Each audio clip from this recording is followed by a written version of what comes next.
Carolina is a success story. That's a cluster of counties not far from us who several years ago came together. They began to market themselves, not as a bunch of little communities, but as one, with the ultimate goal of bringing in new jobs and new visitors and improving prosperity. Well, leaders here in the Tri-Cities region hope to do the same. You're going to hear from them during the next hour as we discuss what exactly is in a name. I'm Josh Smith, and this is Renaming the Region, a WJHL Town Hall special. Later, Sarah Diamond's going to join us with some of the questions you have about renaming the region. You can submit questions via the WJHL Facebook or on Twitter. Use the hashtag Renaming the Region.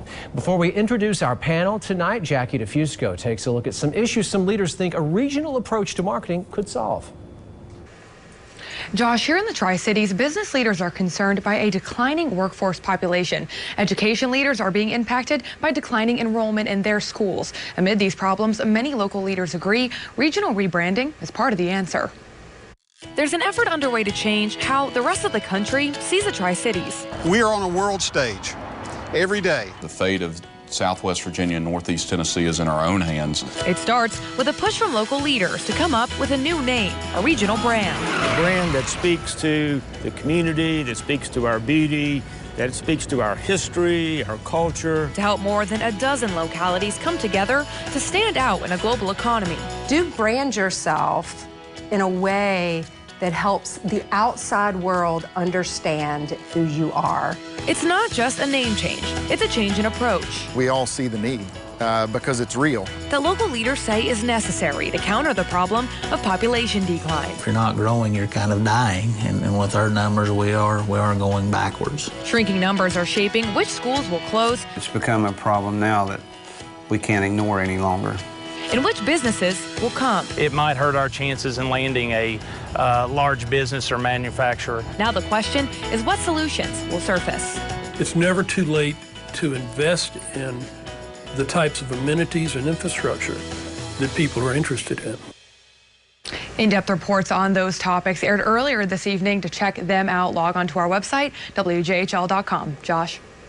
Jackie DeFusco, thank you. Now, before we ever heard about renaming the region and this regional approach to marketing our area, some local leaders were very actively having conversations about this. In fact, last year, 3 area chambers of commerce signed a joint resolution calling for a new regional approach to economic development. And that coincided with the release of a video promoting the region, showcasing regional landmarks, suggesting Appalachian Highlands as a new name to market our region. These 3 men were part of that plan. We begin our town hall with Chamber Regional Committee chairs. That is the title among several that they go by. This is Jerry Caldwell, Bob Feathers, Andy Dietrich. Thank you to the 3 of you for joining us live tonight. Some could argue you brought this thing up, that you started this conversation, but Jerry, really, did it start with you? It seems like some employers in our area came to you all while you were chamber presidents and said, we got to do something. What was their message? Well, I don't think we started it. I think this is a conversation that's been going on for a while, but when we became chairs at the chamber, it was a natural for us to sit down and say, what are we going to do together to make a difference? What's our greatest need? And it was very clear right in front of us, along with conversations with other business leaders. We need to do something to pull together. We are stronger together. How are we going to accomplish that? Regional cooperation has been happening. It has. But needed to maybe be stepped to a next level? Is that That's right. What you heard? Know, as a region, we have gotten along well, for the most part. We have been, one of the things that came out in conversations, we've been pretty good at projects. We've been pretty good at cooperating around projects. How do we move that to an everyday effort to where we're out there together?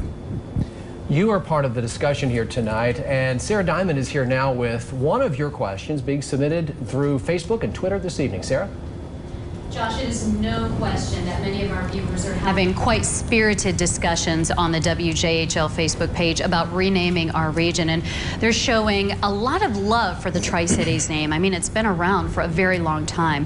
Now, it's not too late to get involved in this conversation and ask your questions via our Facebook page or on Twitter using the hashtag renaming the region. Now, many of your questions, and they have been for a while now, are following the same theme. Debbie Miller asks, what's wrong with Tri-Cities? Jackie Kirky wants to know, doesn't Tri-Cities say it all? And Rebecca Bloomer inquires, why does it have to be renamed? A lot of good questions, Josh.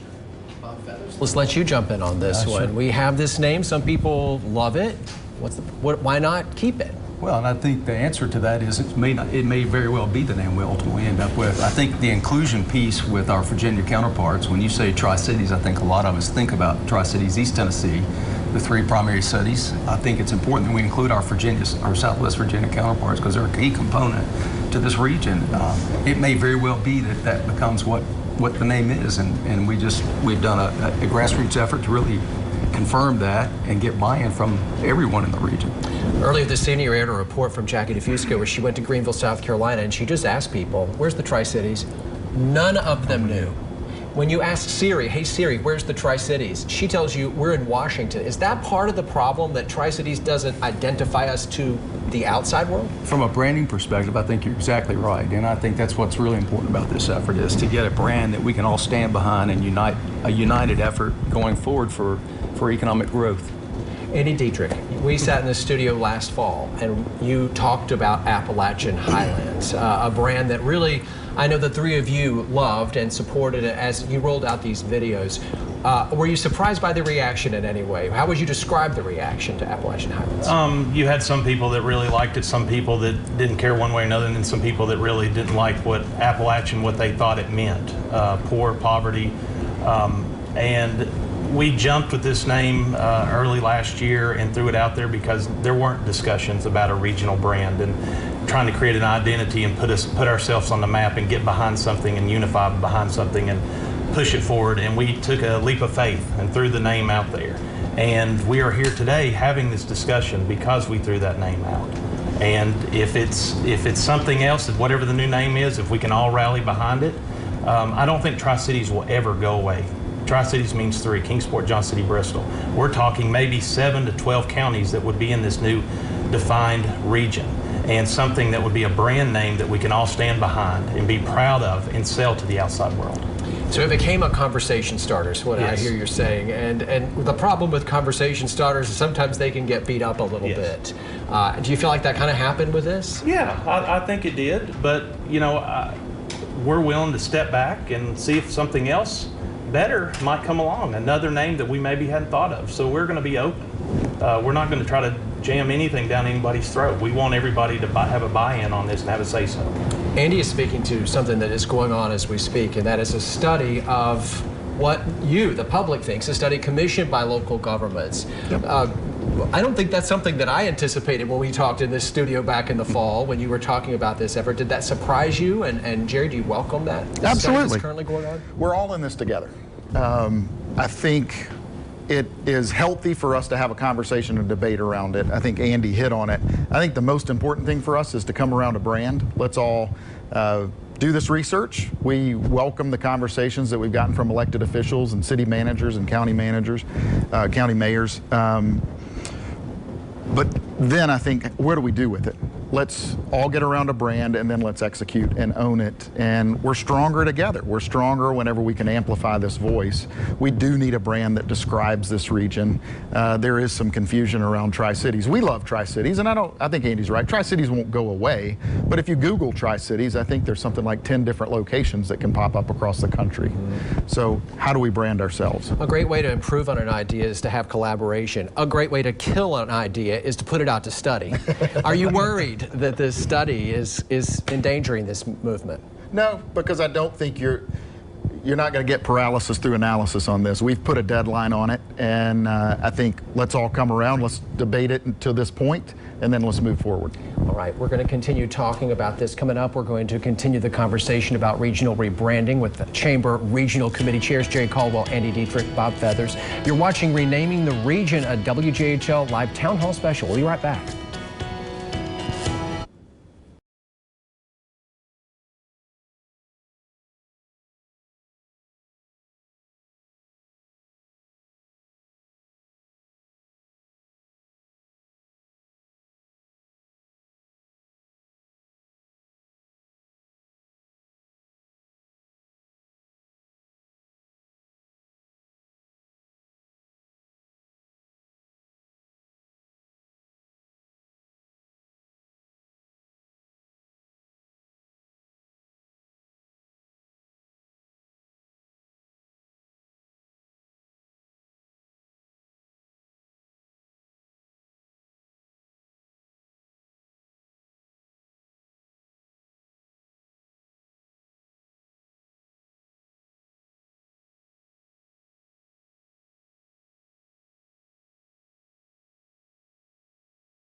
Live from WJHL, Renaming the Region, a town hall special. Many of us refer to this region as the Tri-Cities. It's home, but an effort's underway to change how we're perceived, really, to others. And that's why we're discussing tonight in our WJHL Town Hall special the idea of renaming the region.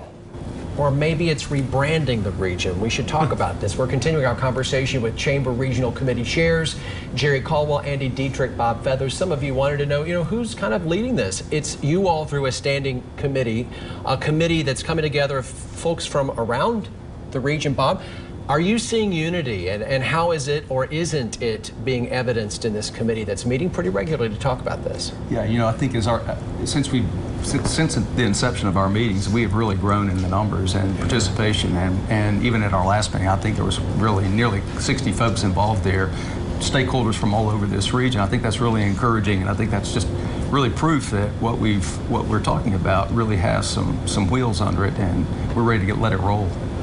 We're hearing from you tonight and want to know what you think about this. Sarah Diamond's here with more questions from you, our viewers. Sarah?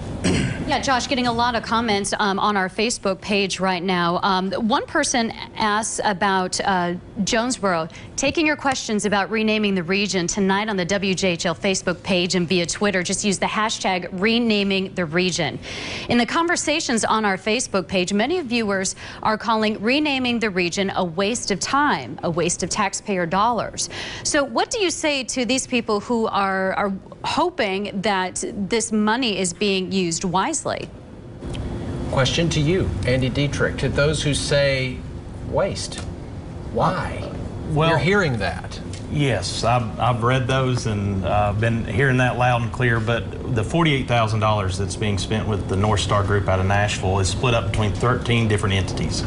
So it's not all Johnson City taking on or Kingsport, it's split up evenly between these entities. So that's one good step right there when we're talking regionalism. All of them working together, trying to find a new name, a brand name for our region. And I don't think it's a waste of time at the end of the day. Let's just hope and pray that what they come back with, we can all rally behind. And I think one of the most important things, though, that we have, is a brand. How we sell ourselves to the outside world. It's the way we're going to attract visitors to this region. So it's not a waste at all. Sometimes if you're not building something, if it's not bricks and mortar and people can see it, it's hard to get their head wrapped around it. But it's a very important step to the process. You have to get launched right. The question I had when I heard that this study was going on, as Appalachian Highlands is something that's being publicized and endorsed by some already, would you all back whatever comes out of this committee? And I'll start with you, Bob. Well, I think we've sort of made a commitment to that. I think back to the previous question, I think it's really important that we invest in this. And we all have a vested interest in this now. We've all put some money behind it. I think that really just secures, the position of whatever this name ends up being. But I think we've all committed to if we've got to stand behind this name, whatever we come up with. And as we wrap up our time with you, we have other guests here in the studio that are going to be moving into place. Joe Wise, as Vice Mayor of Johnson City, said when they voted to do this study that there's a sense of urgency here, and it was interesting to hear him say we got one shot basically. As we wrap up, do you agree? And I'd love to hear from all three of you. How is this really an urgent issue? Yes, it is. With the population decline, our average age keeps increasing. We have some of the lowest wages in the state of Tennessee. We've got to do something, and I'm so pleased with our local government agencies and around our entire region that are rallying behind this cause. It's not just the chambers anymore.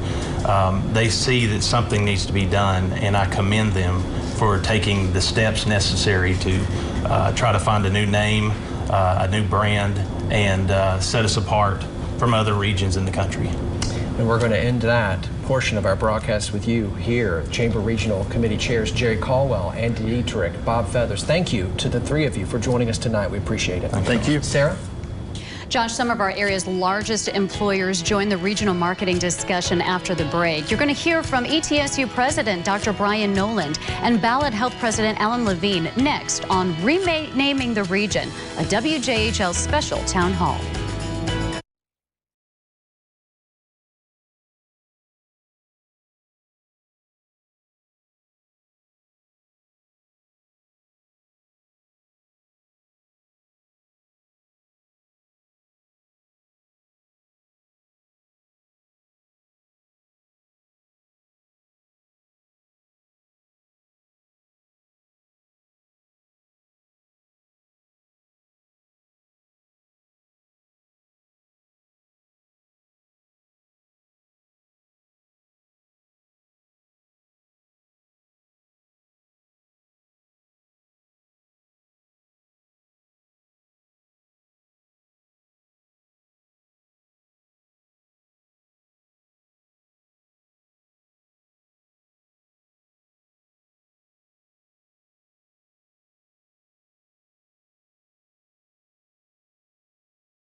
Live from WJHL, Renaming the Region, a town hall special.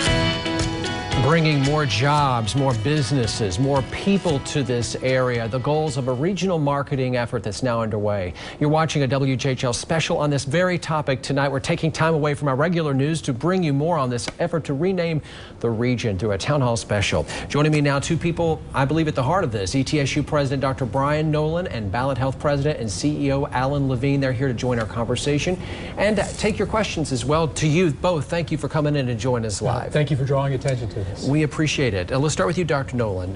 You are one of the largest employers in the region. You lead ETSU, which is. We hear about the population in our area declining. Is that affecting ETSU? Are you seeing this? And if so, how? East Tennessee State University has an enrollment of right around 14,700 students. We have a goal to grow to 18,000 students. But as you look across the region, it's no secret that our population is declining. Birth rates are declining. You're seeing conversations around school closures, and the number of high school graduates that are moving through the pipeline is stagnant at best. So from an enrollment perspective, it not only impacts us, it impacts our colleagues at Milligan, at Tusculum, and Northeast State. We have the largest number of applications to our university from Knox County. So we're already turning our attention to those areas that are growing so that we can grow the university. But another place in which this comes into play is each year we're recruiting hundreds of individuals to move to our region. And as we're recruiting, as we're telling our region's story, it's a story that in many respects is confusing.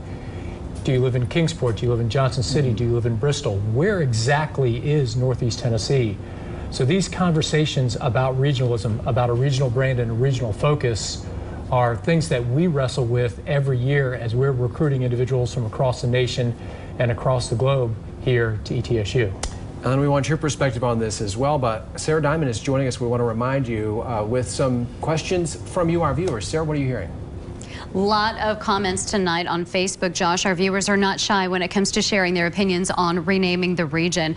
I've been going through our Facebook comments. Really, an overwhelming majority of those commenting are using phrases like, leave it alone, leave it the Tri-Cities, and don't change it. So what do you say to these people? How are we going to convince people that this change is a positive thing for our region?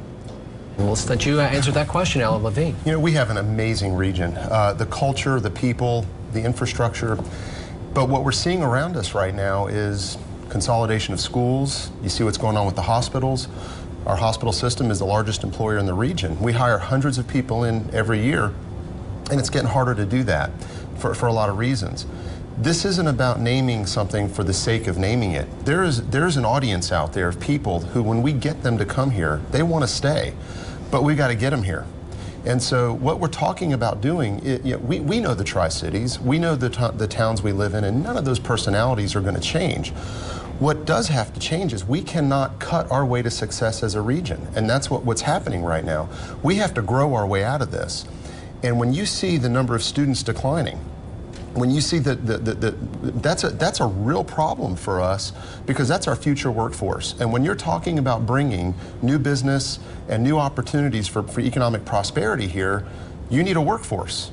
And to get that workforce, you have to get young people, young families to move here and not leave. And unfortunately, we're seeing some of that right now because of the limited opportunities that they have here.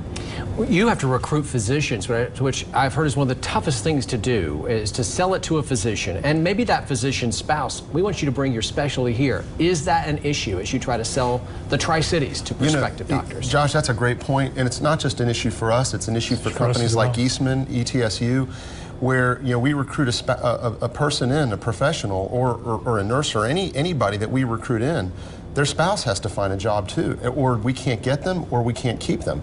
And again, if you have a region that is not growing, it becomes more and more difficult to do that. Dr. Nolan, real quickly for you, you see that where you are trying to recruit staff and faculty? A story from this weekend. I had a candidate for a very senior level position in town on Saturday, he and his partner. And as I was driving them around the region, showing them the community, they said, Brian, you all do not do enough of a job to convey the beauty of this region, the strength, the diversity, the broad base of assets that are here. If you do a web search on the Tri-Cities, on Johnson City or on Kingsport, it doesn't show the broad base of aspects that comprise this region. So that was a stark reminder for me that we undersell ourselves. This is the most beautiful section of Tennessee. We have a community that's faith-based, that's family-oriented, that's proud of this region that we call home. But how do we take all of those things that make this area so wonderful and turn it up a notch or two so that we can bring more people here to our region? I saw that firsthand this weekend. Dr. Nolan and Lalin Levine continue with us in just a moment. We'll be right back.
Thanks for joining us for this WJHL Town Hall special, Renaming the Region. You'll hear from more community leaders on the topic of regional marketing when our special presentation continues at 7:30. Just change over to ABC Tri-Cities. You may also watch on WJHL.com and our WJHL Facebook page. See you in a few minutes.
Sarah, thank you very much. One big question we keep hearing from you, our viewers, is why? Why do this?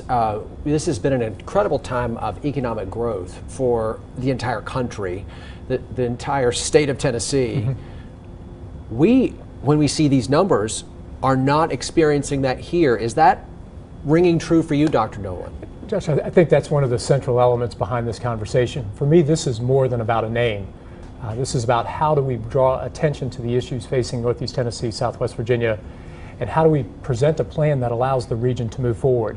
The state of Tennessee is experiencing the single largest period and pronounced period of growth in my lifetime, and it's passed us by. Knoxville, Nashville, Chattanooga, Memphis are all experiencing job growth and economic development. Our region's stagnant, and if a name conversation allows us to really focus on the future of the region, then that conversation is fruitful and productive. You know, my family's from Greenville, Tennessee. I want to have the opportunity for my son to realize a better future in this region than exists for this generation and generations prior. But unless we turn things around and really focus on working together as a region rather than separate communities, we're going to continue to be passed by.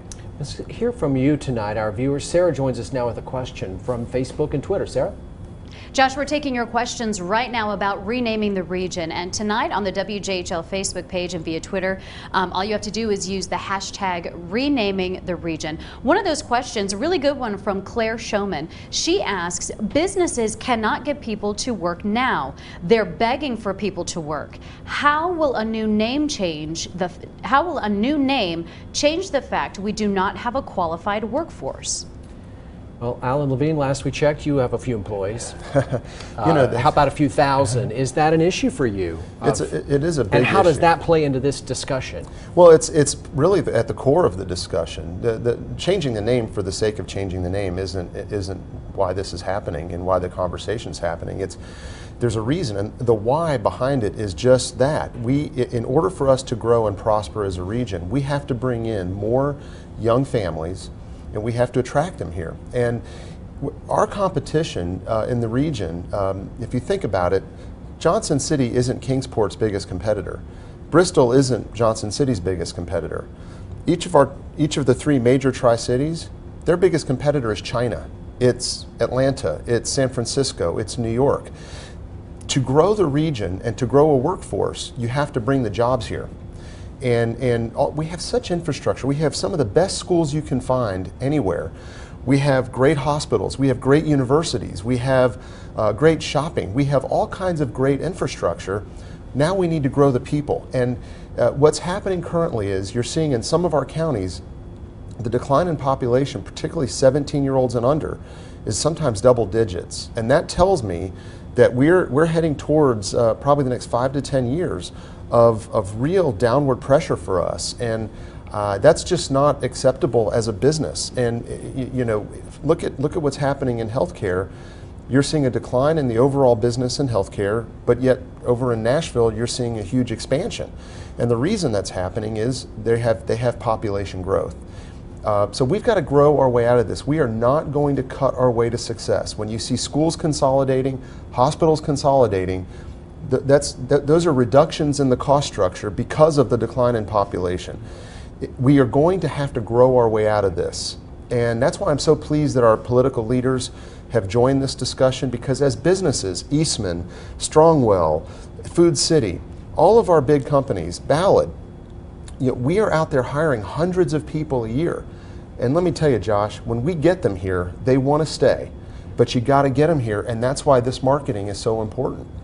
Speaking of which, Dr. Nolan, if you walk through the Tri-Cities Airport tonight, you will find a sign. This is Appalachian Highlands, home of ETSU, home of East Tennessee State University. I'm hearing it now has worked its way into some of your speeches when you speak to the public. Correct. You talk about Appalachian Highlands.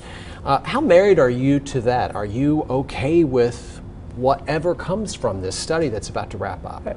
We're open to whatever comes from the study. I've begun to use the phrase because for me it has resonance. We live in Appalachia. This is home. This is where our families are from. These values that define Appalachia, for me, are values that are central and important. Values of family, faith, pride, connection to community. I'm proud of where I'm from. I'm from Appalachia. So I've begun to use the phrase in speeches, in marketing campaigns, etc.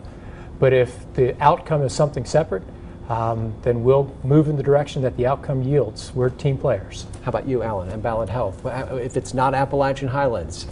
Well, I agree. I agree with what Brian said. I think, first of all, one of the reasons I heard why Appalachian Highlands was not positive was there's a perception that the rest of the world views Appalachia as a negative. Well, we are Appalachia, whether we call ourselves that or not, and why not change everybody's perspective? Appalachia is a great place. It's the most wonderful place for outdoor activity, the culture, the schools. It's good.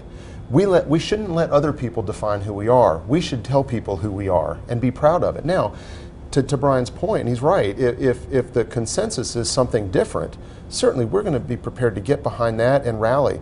But we have to make sure it's a name that reflects our culture, who we are, and remember that the audience is the people we're trying to get to move here also.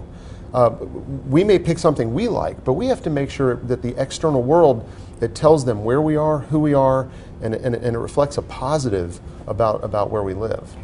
I have to end the conversation there because we have some more guests to fit in before the top of the hour. But I want to say thank you to you, Dr. Brian Nolan, and thank you to Alan Levine for your participation tonight. And we want to thank you. Thank you. Yeah. Thank everyone here at the station for bringing attention to this. These conversations make us stronger as a region, and we thank you for your leadership. We appreciate it. Let's go to you, Sarah. Josh, what do government leaders think of marketing the area as a region? You're going to hear from them after the break. You're watching the WJHL special presentation, Renaming the Region Town Hall.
A shrinking job market, population decline, a couple of problems, real problems facing this wonderful region, and many think it could be helped through marketing our region in a different, better way. Well, what do government leaders think about renaming our region? You're about to hear from three of them. Joining me now, and thank you for this, Margaret Feierabend, longtime political leader in Bristol, Tennessee, current mayor of the city. Thank you for being here. Joe Wise, the vice mayor of Johnson City. Thank you.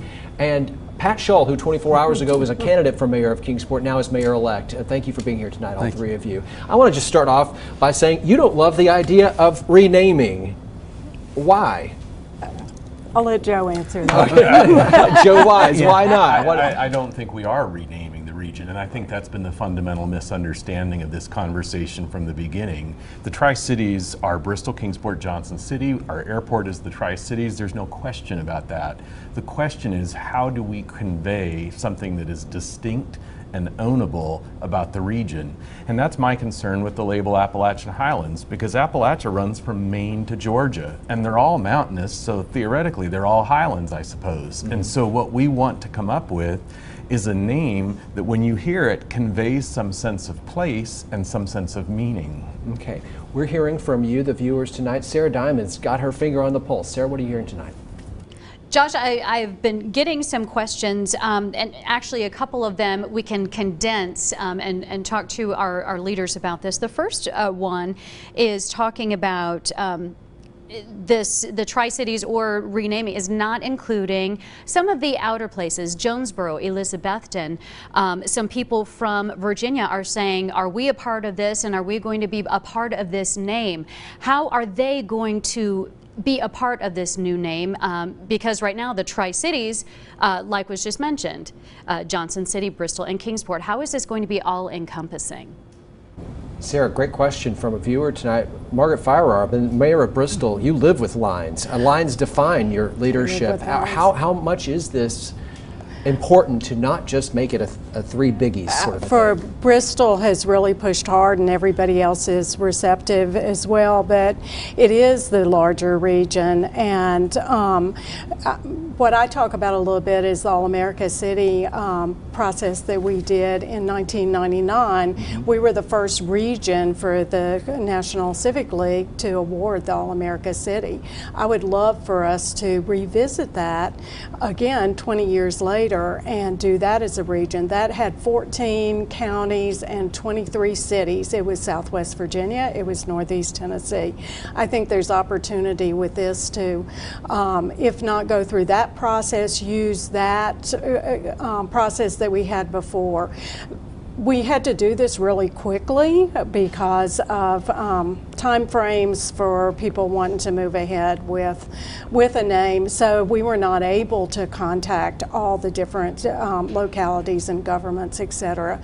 So that is the only reason why people are not included, is because of lack of time, not because anyone wants to leave anybody else out or not be inclusive. Sounds like you feel like it has to happen for it to be successful. I believe it has to happen.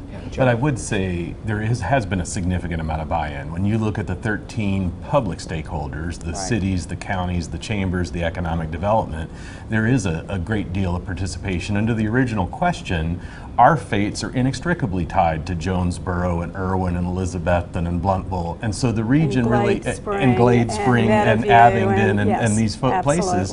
And so what we are talking about is a footprint that is a little larger and a little bit more expansive than just Washington and Sullivan counties. Pat Shull, you last night in your acceptance interview with us, I was listening, you said about regionalism that you shot straight from the hip. For you, it's always going to be about Kingsport first. You are the mayor-elect of that city.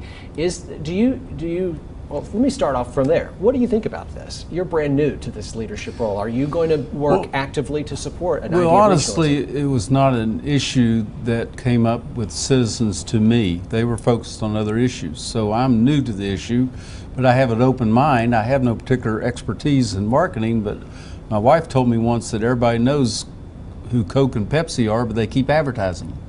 So I think the bright thing is that we have a great product to sell if you describe us all as a product. You know, we have great people. I had the opportunity to meet all kinds of folks who had moved here from elsewhere, particularly high tax states, and they believe they're in paradise. So I think we're on the cusp of getting more people to come here, which will be the growth we all enjoy, because we do have such a good story to tell. Sounds to me like you're open to the idea of regionalism as you move into the position of mayor of Kingsport. Well, as a county commissioner, I'm serving county commissioner right now, I did vote for the Aerospace Park, and I think that's a perfect example of the type of project that we can all join in on. We're going to continue our conversation with the politicians coming up in just a moment. Stay with us.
Welcome back. Mayor of Bristol, Margaret Feierabend, Vice Mayor of Johnson City, Joe Wise, Mayor-elect of Kingsport, Tennessee, Pat Shull. Welcome in and thank you all for being here. Joe Wise, in voting April 4th to do this study that's now going on, you said the following, and it kind of was a mic drop moment at the commissioners. I know you have those every meeting, but no. You said, we say we're the Tri-Cities. You know what this tells people? You have 3 cities, and none of them are significant enough to remember. It seems to me like at that moment you said, it ain't working what we're doing. Is that a fair read? It is. We have a very fragmented message. And so to those who say to spend $48,000 to get the message right is wasteful, I say that's not wasteful. What's wasteful is spending hundreds of thousands of dollars each year in the public sector, the private sector, and in our institutions, doing trial and error marketing, trying out different things. You have convention and visitors bureaus and other parties in the same communities whose marketing messages are so conflated, they don't even look like they're selling the same place. That should be called out as waste. Because the real opportunity here is to make the most of the limited dollars that we have. I wouldn't set out to build a new school building and not hire an architect or an engineer. I would have a plan, and I would test that plan so that before we start spending significantly more money, we have some reasonable assurance it's going to hit the target. We have one chance to hit this target. And it's in a very confusing and complicated marketplace where people are paying only tiny little bits of attention. And so we need to make sure we get this thing right and we land it straight, because it has the potential to change things for our region, but only if we do it right. Sarah's taking questions from our viewer, and it may speak exactly to what you're talking about. Sarah? Yeah, Josh, we've had a lot of great comments from some of our viewers on Twitter and on Facebook. A lot of people kind of thinking ahead, okay, now what is this going to entail? Not just, thinking of this name, but it's going to change a lot of things. And one big question from our viewers is, what about the Tri-Cities Airport? How is that going to change? Are they going to have to market themselves differently if this name changes? Goes back to that renaming thing. Right, and we're not renaming. Right. That's the thing that I would want to emphasize. What we are talking about is coming up with something that is distinct and ownable. That's why the citizen survey that's online today, that citizens are encouraged to participate in, is so important, because part of what we're trying to do is say, what do we think is true about us? When we did that in Johnson City, we learned a lot of very surprising things. And then the second thing is to go to the target audience, the outside population, and say, what do they think about us? And then look where those 2 points have commonality and connect the dots. That's the real opportunity. I would use as examples the Low Country. Hilton Head is still Hilton Head, but the Low Country is a broader way of describing that entire region. The Smokies, the Rockies, the Research Triangle, the Greenville, South Carolina example that was featured earlier on your broadcast are examples of making something more distinct and ownable for the region, so that when Bristol goes to recruit, they can talk about having a world-class university in Johnson City and claim it as their own. And when we go to recruit, we can talk about Kingsport, because our fates are so closely tied. It's true, my primary interest is in Johnson City. Johnson City doesn't succeed if Bristol and Kingsport fail. Mayor-elect Pat Shull, this committee that's currently working through this, and there's a study that's underway, if this comes to the Kingsport Board of Mayor and Aldermen, and there's a request for support, knowing what you know now, would it have yours? I'd have to see the analysis. I mean, I'm so new to this. I can understand the urgency to do this study, but as far as signing off on it, I'd have to see the analysis of and what it justifies or recommends. But I think it goes back to the fact that we do have a great story to sell to the world out there. Mayor Feierabend, do you have a worry at this point? I don't want to end on that note, but we're going to, or a concern, I'll put it that way, as we shepherd this thing into the port of an answer from this survey. What's your concerns? I think we just need to keep momentum, and I guess a concern is that this is complicated. It isn't a renaming, it's a naming. It also right now is not a branding. It is, the first step is a naming. Also, I can say some of the data that was talked about was presented at a last regional meeting by John Smith from ETSU, and some of that was stuff I did not know, and I think the general public doesn't know. And it wasn't good? We're not keeping up with everybody else, and personally I don't mind not growing in population if we're keeping up with everything else that we need to do. So maybe it's not necessarily the numbers, but it's how we spread those numbers out. If we don't have enough people in the workforce, and if we're not getting enough younger people. So seeing some of that data, and I think if more of the public can become more aware, I think that's really important and critical. Also, the data was from 2017, so I would hope in Bristol, we're pretty excited. We've got a lot of good stuff going on, so hopefully the next time we look at the data, some of that will be reflected, and we'll already see some numbers and things getting better. And we're going to have to end there. We'll be right back.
have to end here. No, you have until midnight tonight to let area leaders know what you think about renaming the region by participating in an online survey. You can find a link by clicking Renaming the Region at the top of WJHL.com.